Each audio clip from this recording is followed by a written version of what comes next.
What is happening, boys?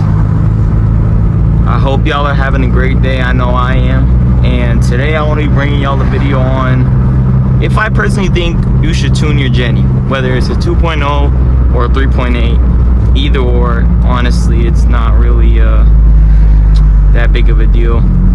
I'm just gonna be talking kind of in general thing.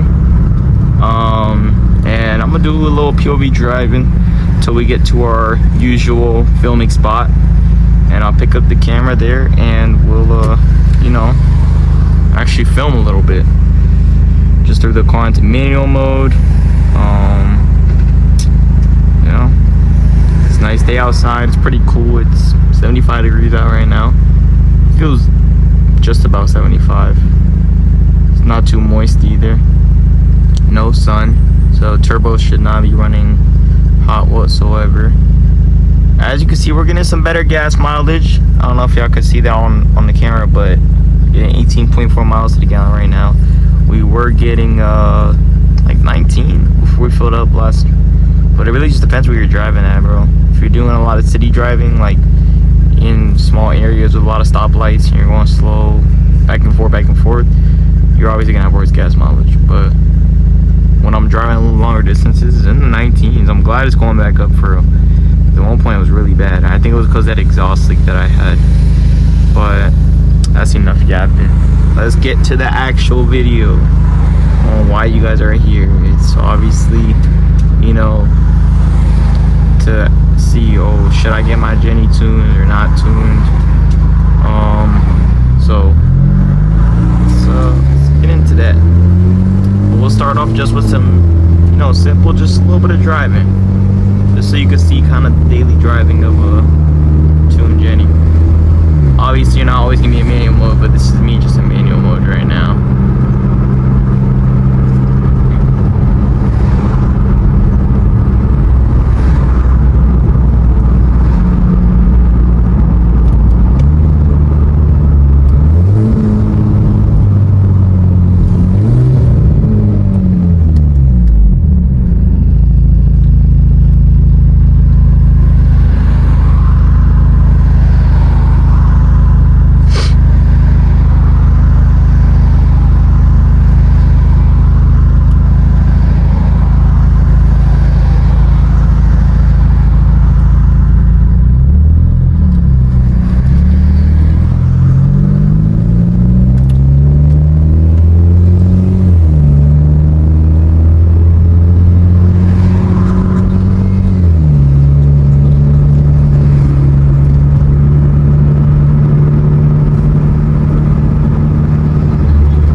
gotta get my pads changed, man.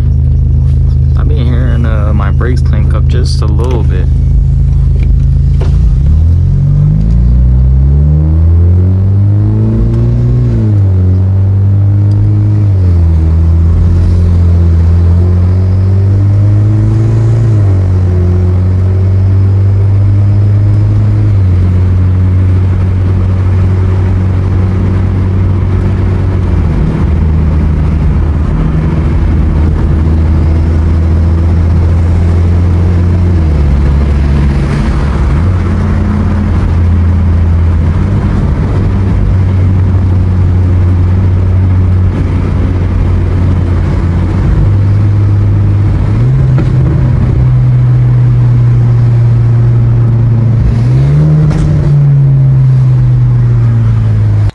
Alright, boys, made it to our usual spot. Hope you guys enjoyed that little POV driving segment. No, it wasn't nothing too crazy. I just, got it recently. And I like the POV drive. I think it's dope. But just aired out the Jenny. She's looking good. I'm really thinking of changing my spacious up front to something smaller. But like the ride height and stuff, and like when it's actually rolling, looks really good. It's just when I air out and it rubs on the fender, it's annoying. But I mean, you guys tell me what you think. Should I go with a little aggressive, less aggressive fitment in the front? Should I leave it as it is? And do you guys think it just sits good as is? I think it sits good. Just could be a little less aggressive. But honestly, is what it is. Bumper has gotten in a little worse condition. Hit a really bad pothole the other day. But that's not the point of this video. Point of this video, what you guys clicked on this video for, is to get my personal opinion after being a Genesis Coupe owner. My personal opinion on if you should be getting your car tuned as a Jenny owner. And like I said, this is gonna be kind of broad, 2.0 and 3.8. I know a little bit about the 3.8. Obviously, I'm not an expert. I don't own one, but I'll speak on what I do know. And if you guys are really looking for a 3.8, Genesis Coupe Hub, he hasn't posted in years, but he's the best 3.8 owner, in my opinion. He makes the best videos, goes into the best depth. So I'm sure if I was a 3.8 owner, I would really appreciate his videos, because I've watched him and I'm a 2.0 owner. So yeah, I would definitely watch his videos. So shout out to him. But let's talk about the 2.0 first. So it took me a while to get this car tuned. Mostly the reason being I was not familiar with getting a car tuned, because before this I had a Mark 6 GTI. It was the coupe, but all I had was an intake and downpipe on it, and I never got it tuned. I ended up selling it as is. I wish I did get it tuned though, because I didn't know how easy it really was to get it tuned. So that's why it took me so long to get this car tuned. I had gone full bolt-on, catalyst, downpipe, intake, blow-off valve, catback exhaust, everything. And it was not until I was stanced out, running negative 11 degrees of camber all around with 3-piece wheels, and I was like, I'm kind of bored of this. That was when I was like, I kind of want to get this car tuned. And originally, I was going to go to a local tuner, but honestly, I had the blow-off valve wasn't really connected properly. I guess I didn't connect it properly. I didn't do the best job. So I was a little confused about that, and he didn't really seem like he would be helpful with anything. And I also had an unknown leak, so I didn't want to just take it to a guy who's going to tune off his laptop and not be worried about any of that. He didn't really seem to care about any of that. I'm not going to name drop because I don't want to sound like I'm dissing, but he did fix something for me on the car. I think it was a relay for the radiator fan, I believe. So that was a W. He pulled up on me. I appreciate him for that. But when it came to the actual tuning process, I don't know why he just wasn't very friendly about it. So that kind of demotivated me to get tuned as well. And when I found a shop called English Touch Performance, that's when I was I talked to them and they seemed pretty, helpful. And the tuning process with them wasn't bad. It made me more confident because they had a freaking graveyard of Jennies and that they rebuilt motors and stuff there. But I didn't hear the greatest things about them, so I just risked it anyways. But the thing is, they use the same platform anyways. Everybody uses Alpha Speed for Jennies. I believe that's the only option you have with the Genesis Coupe platform, is just the Alpha Speed tune. So I was like, shoot, I guess I'm gonna go to him. And they rerouted my vacuum line free of charge and all that stuff, and they flashed my car with the go tune. I got rid of the check engine light. I got the pops and bangs, and the boost was brought up to quote unquote 13 to 14 pounds of boost. So I just say 14 pounds of boost. But again, this is just based off of the tuner's words and me watching other videos. But there isn't too many people that go into depth about this car when it comes to getting it actually tuned. And I can kind of see why. The power gain isn't crazy. I mean, you get like a 40 horsepower gain from factory. This car's making like 250. After a tune, on the high end, you're making 300. But really, realistically, you're making like 290 something. So that's why I kind of just went with their word. But honestly, the car, in my opinion, feels more responsive. Intake, I can hear the turbo a lot more. It's a lot louder than it was before, for sure. I don't remember hearing the turbo like this without a tune. Not that I remember. I don't remember hearing this turbo. The turbo now, I feel like that's all I hear. Like, I hear the spiel so much more than I used to after getting tuned. So I will say it definitely made the car a lot more responsive. And on top of the car does feel faster. And I'm able to brake traction a lot easier after I got tuned. So those are definitely some reasons I would say to get tuned. It's just, of course, a matter of financial state and actually what's done to the car and maybe what the purpose of you owning this car is. If it's a daily, I'm still gonna say get it tuned. I full send. I would never not tune a car. Every car from now until the day that I'm, not on this earth anymore, I will tune that car. I will build that car to my liking. Maybe I won't stance it out and stuff, but I'll definitely build it to where it's clean and I see it every day and I'm happy driving it. Is there just a squirrel? Oh, there's a squirrel up there. I don't know if you guys can see him on camera. Just trying to get acorns, just dropping down here under my car. Okay, well, hopefully he's not dropping them on my car. So as y'all boys can see, we are aired up to ride height. My phone died. I did not realize it was on low battery, so I hopped in the car, charged it real quick, and we're continuing this video on because I'm trying to get this all done for you boys. Gotta stay committed. 500 subs, that's the goal. So please do not forget to subscribe. But like I was saying, yes, I do believe you should tune the Genesis Coupe, whether it's a 2.0 or a 3.8. I know on the 2.0 you're getting around like a 40 horsepower gain. On the 3.8 it's a little less, like a 25, maybe like a 25 horsepower gain.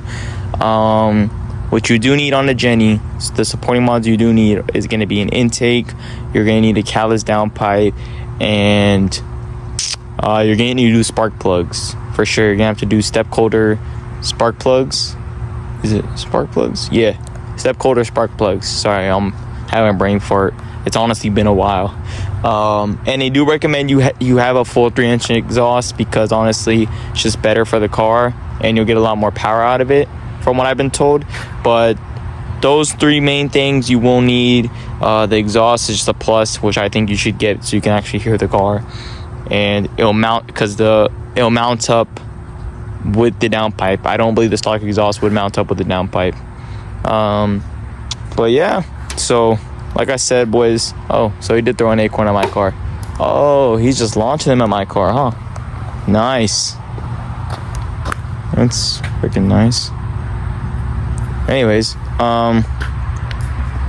like I said, boys, to end this video off, I just want to say I do believe you should tune your car. And other than that, if you guys have any questions, drop them in the comments. No, I have not dynoed the car. That's gonna probably answer one of your questions, but there's plenty of other Jennies that have been dynoed and their videos are out. You just gotta look for them on YouTube. But yeah, boys, I hope you guys enjoyed this video, and I will catch y'all on the next one. Please do not forget to subscribe, like, and comment, and let me know what y'all boys want to see next. Safety.